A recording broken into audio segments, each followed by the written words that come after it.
Imagine a kindergarten classroom in Tokyo, 4-year-old children, a 40-minute origami lesson. Not one of them fidgets. Not one of them loses focus. Not one of them interrupts the teacher. They just sit, fold, watch, and keep going. Now think about children the same age. Maybe your own child, maybe a friend's child. Sitting still in one place for even 10 minutes is hard. Attention drifts. Patience runs out. Why does this difference exist? Maybe genetics, you say. Maybe culture. Maybe those children are just different. But what if I told you this? This difference doesn't come from the DNA of those 4-year-olds. It comes from a few small things their families did during their first 5 years. And these things are completely ordinary, but together they literally change the architecture of the brain. And after watching this video, when you look at your child, you'll do things differently because the opportunity is still there. This difference isn't a newly discovered thing. Japanese children have been consistently standing out for years in attention tests, focus measurements, and emotional regulation studies. Researchers see it, examine it, take note. But most Western parents pass right by without ever hearing about it. Why? Because the explanation isn't as complicated as you'd expect, and things that are unexpectedly simple are often overlooked. One mother told me, "A Japanese friend's child was 3 years old and sat on the floor working on a puzzle alone for 15 minutes. Mine would drop it within seconds at the same age. My friend said, 'We didn't do any special training, but they were doing something.' And someone else said, 'I went to a restaurant in Japan. There was a family next to us with 2 small children. Nobody cried through the whole meal. Nobody ran around. I thought that would be impossible in my own country.' So are these children receiving special training?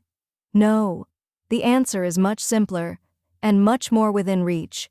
I'm going to tell you now. On this channel, every week we share real science about your baby's mental world in plain language. Before we go on, I recommend you subscribe and take a look at my previous videos. Tokyo Medical University conducted a comprehensive study in 2024. They followed 1,200 children from birth through age 7. The finding is clear. Children raised with 6 core Japanese early childhood practices show up to 40% better performance in 3 critical areas by the time they reach first grade: sustained attention, working memory, and abstract problem solving. But there's something else worth knowing. These children weren't using educational apps. They weren't enrolled in early learning programs. There were no expensive development programs. The only difference was 6 habits. The first method: sleep, non-negotiable. In Japanese households, children's bedtime comes far ahead of adult schedules. Is there a party? The child still goes to bed on time. Is the family dinner running long? The child goes to bed on time. Is it the weekend? Doesn't matter. Bedtime is fixed. Japanese children between the ages of 1 and 5 sleep 11 to 12 hours a night. In American children the same age, this number drops to an average of 9 hours. It sounds like a small difference, but it isn't. Osaka University researchers found this: sleep is the brain's primary consolidation period. During deep sleep, information learned throughout the day is transferred to long-term memory.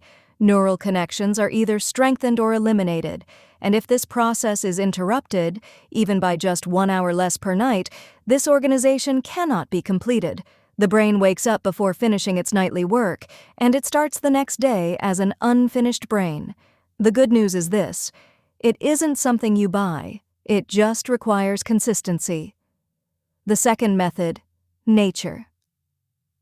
Every day, whatever the weather. In the Japanese preschool curriculum, children spend at least 1 hour outside every single day.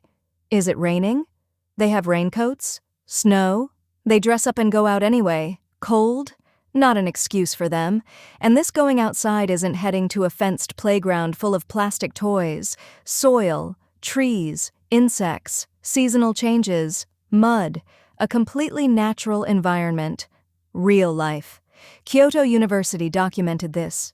Exposure to natural settings measurably lowers cortisol levels, that is, the stress hormone, and this is significant Because when cortisol is chronically elevated, the part of the brain responsible for decision-making, attention, and impulse control cannot fully develop.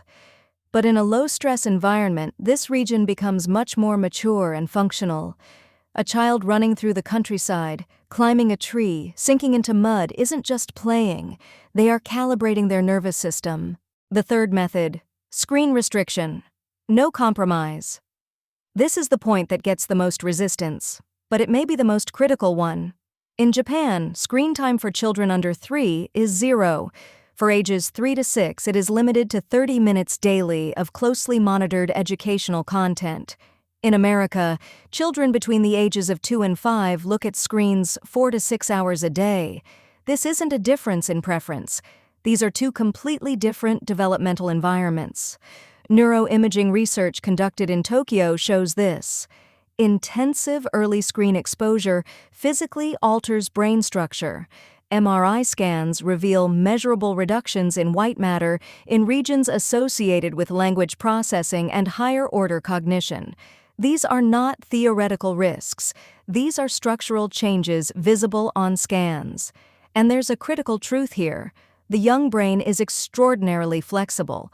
Patterns established early create neural pathways that become increasingly difficult to change over time. Today's screen convenience turns into measurable cognitive disadvantage tomorrow. In other words, because our babies' brains are flexible at a young age, we need to guide them accordingly. The fourth method, sensory exploration. With real materials. Japanese children spend time every day with real materials: water, sand, soil, clay, fabric, wood. They help prepare food in the kitchen. They feel different textures. They watch transformation processes. They work in the garden holding plants and tools. This isn't random play. It's a deliberately chosen development strategy. They learn and engage with life at the same time. Nagoya University documented this.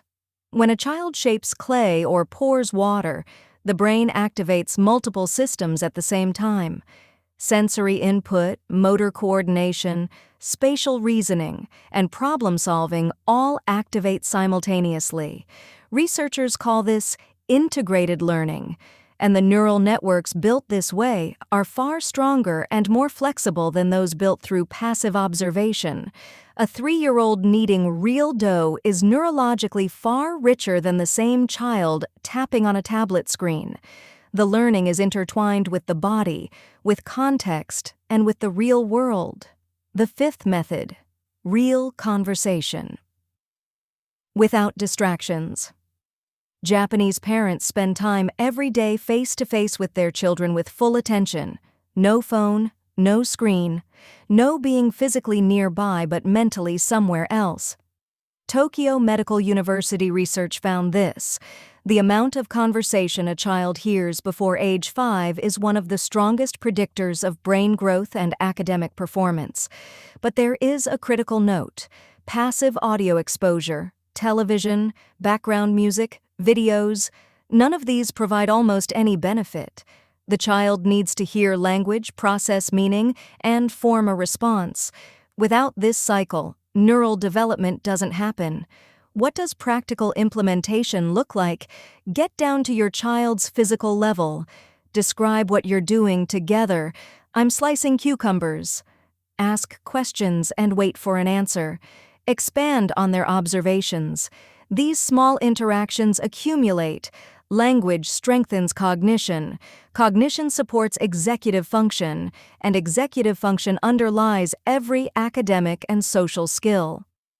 A mistake Western parents frequently make, being physically in the same room, but mentally somewhere else. This provides almost no developmental benefit. The brain grows through relationship, not through supervision alone. The sixth method, movement. Every day, planned Japanese children run, climb, jump. Intense physical movement is part of every day. And this isn't just for burning energy. Research shows this. Regular physical activity increases the level of a protein called BDNF in the brain.